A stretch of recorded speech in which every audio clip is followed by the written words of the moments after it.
আসসালামু আলাইকুম। ইনশাআল্লাহ আশা করি সবাই ভালো আছেন। আলহামদুলিল্লাহ আমিও ভালো আছি। যে যেখান থেকে আমার ভিডিওটি দেখছেন সবাইকে অসংখ্য ধন্যবাদ ও সর্বতি ভালোবাসা রইল।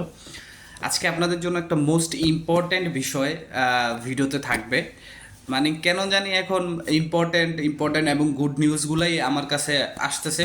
আর এটা আমি আপনাদেরকে আগেও বলছি যে একটা ভাই আছে যে আপনাদের মতোই ভুক্তভোগী, তিনি আমাকে সবসময় গ্রুপ থেকে ইনফরমেশনগুলো দিয়ে থাকে।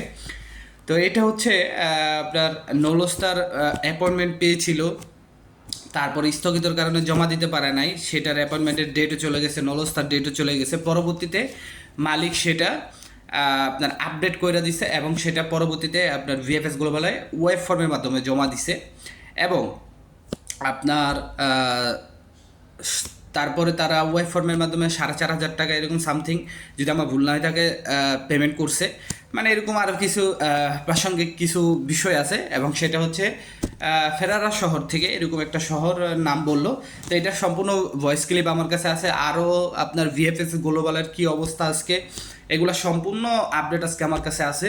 তো ইনশাল্লাহ ভিডিওটা দেখবেন। আর সবগুলোই হচ্ছে আপনাদের যারা ভুক্তভোগী এবং ভিএফএস গ্লোবালে যারা অবস্থান করতেছিল তাদের তাদের মুখের কথাই আপনারা একটুখানি পুরো, আমি আপনাদেরকে রিকোয়েস্ট করব যে আজকে আপনারা পুরো ভিডিওটা দেখবেন ইনশাল্লাহ।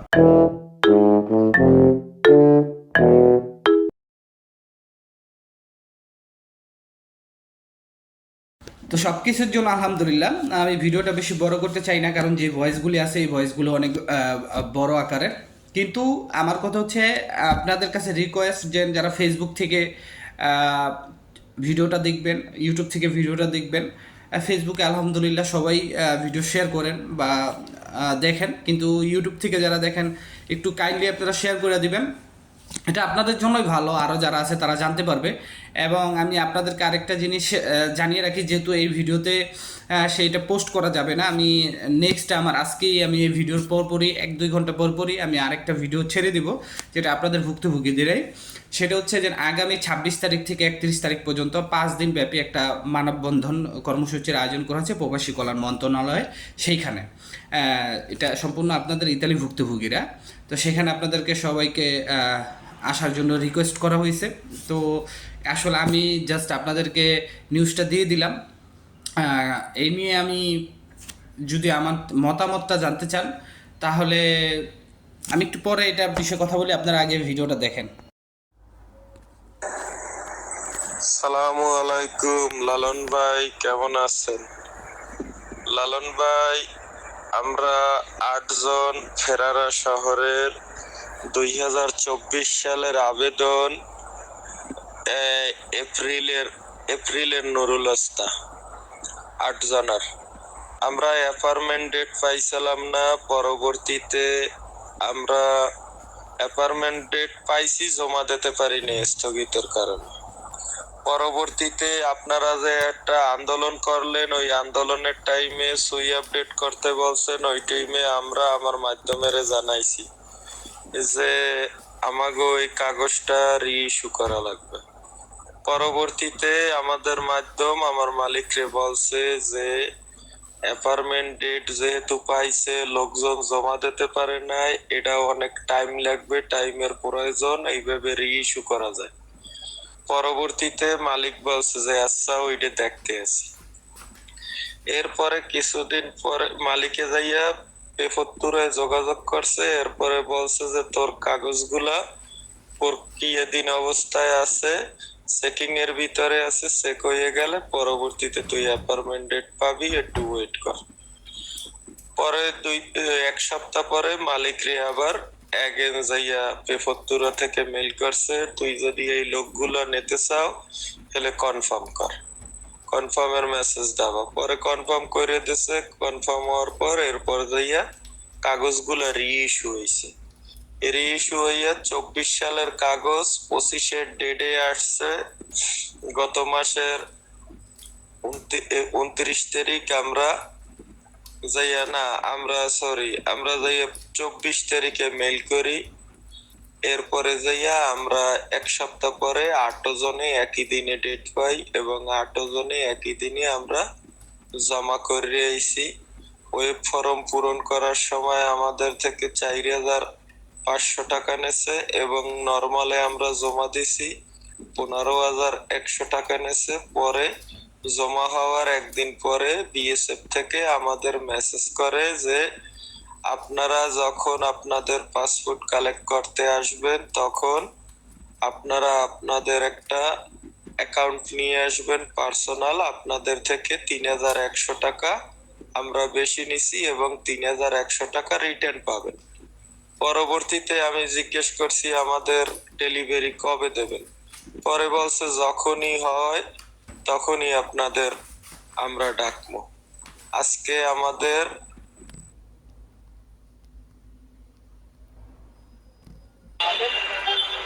আসসালামু আলাইকুম। জি ভাইয়া, ভিএফএস গ্লোবালের সামনে আমি আছি। এখানে 24-25 সালের এইগুলো ভিসা দিতেছে বা সাবমিট করার জন্য আইতেছে, এই ধরনেরই দেখতেছি। তাছাড়া আমাদের 23 সালের যেগুলো আছে আগস্টের আগে বা আগস্টের কিছু পরে, ওইগুলোর কোনো খবরাখবর দেখলাম না এখানে।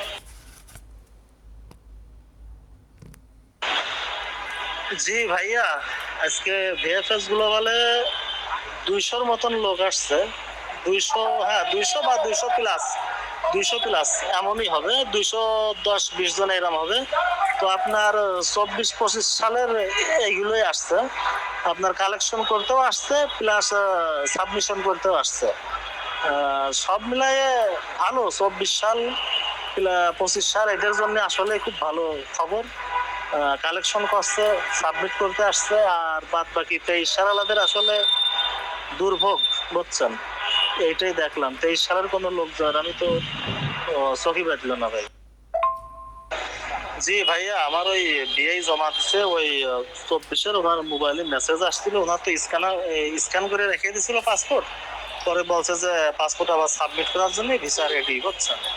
তো উনি আজকে জমা দিতে আসছে। আর 24 সালের 25 সালে কিছু লোকের সাথে কথা বললাম, ওই সালেরনো সিটি প্লাস আপনার মিলানো আর একটা কি সিরিয়াসলি কথা বললো, আমার অতটা আসলে খেয়াল নাই, বুঝছেন? সব মিলায় 24 সালের ভিতরে 25 সালের ভিতরে ভাই যারা আছে এদেরই নসিব ভালো। হ্যাঁ, আর বাদ বাকি আল্লাহ পাক ভালো জানে কারে কোন পরীক্ষা নিচ্ছে, বা আল্লাহ যেটা করবে ওইটাই মঙ্গলের জন্য। ভাইয়া আসলে আফসোসের কিছু নেই, সবাই আলহামদুলিল্লাহ বলতে হবে, তাছাড়া দ্বিতীয় কোনো অপশন নাই।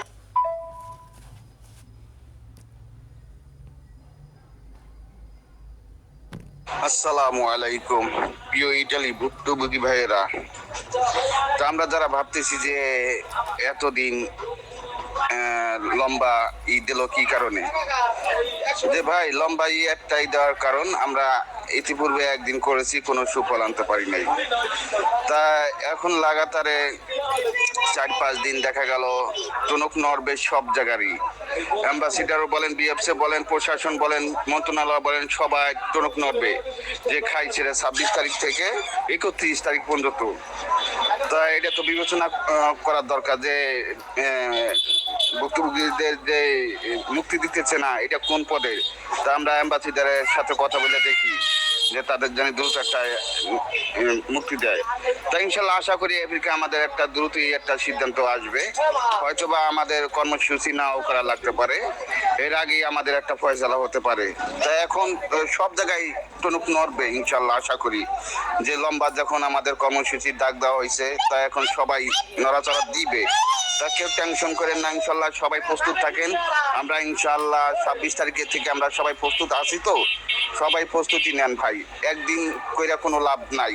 একদিন করলে ওই যে ছলাখলা দিয়ে বুঝাই দেবে। আমরা লাগাতারে কর্মসূচি যে আমরা সুফল না নিয়ে ফেরবো না, এটাই আমাদের প্রতিজ্ঞা থাকবে সবার। অ্যাপয়েন্টমেন্ট বলেন, রিটার্ন বলেন, স্ক্যান কপি বলেন, ফ্যামিলি ভিসা বলেন, সবাই আসবেন ইনশাল্লাহ। কোনো ভেদাভেদ না রেখে সবাই 26 তারিখে উপস্থিত থাকবেন পূর্বাসী ভবনের সামনে সকাল 10টা। তো আপনারা ভয়েসগুলি শুনছেন, ফেরারা শহরের এক মালিকে 7-8 জন এরকম। যাই হোক, আশা করি যেহেতু ওয়েব ফর্মের মাধ্যমে জমা দিছে, হয়তো বা আগামী সপ্তাহে তারা ভিসা পেয়ে যাবে। এখন আপনারা দেখলেন যে ভিএফএস গ্লোবালের কি অবস্থা, প্রায় 200-300 জন লোক যারা 24 এবং 25-এর আছে পাসপোর্ট সাবমিট এবং ভিসা কালেকশন করতে গেছে। তো এখন যেই ধারায় মনে করেন যে ভিসাগুলি হচ্ছে বা পাসপোর্টগুলি সাবমিট করতেছে, তো 5 দিন ব্যাপী আসলে বাংলাদেশে সবই সম্ভব, আমরা নিজেরা ভাবলে সবই সম্ভব। এত কিছু করার পরও কোনো ধরনের মন্ত্রণালয় থেকে আপনার কোনো ধরনের আপডেট আসে নাই।